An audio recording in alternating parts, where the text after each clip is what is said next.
friends, in this Excel video we are going to learn about how to find the blank cells in the data.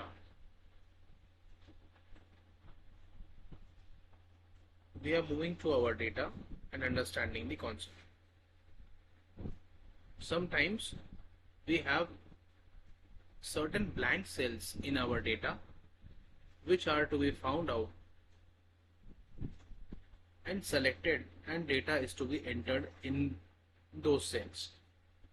The typical example is to hold the control key and select one by one all the blank cells. This is a time consuming process, and certain cells which are not blank can also be selected.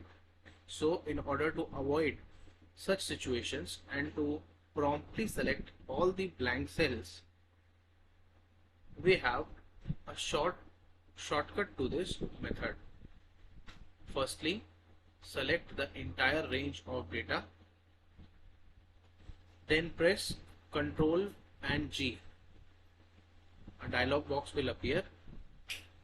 Click on Special, select the button blanks, press OK. You will find that all the blank cells in your data get selected, and you can enter the data in all these blank cells at once. For example, you can, if you want to add 0 in all the blank cells, press 0, hold the control key and press enter. You will find that 0 gets filled in all the blank cells. Thank you for watching this video. If you want more such Excel tips, please like and subscribe the channel.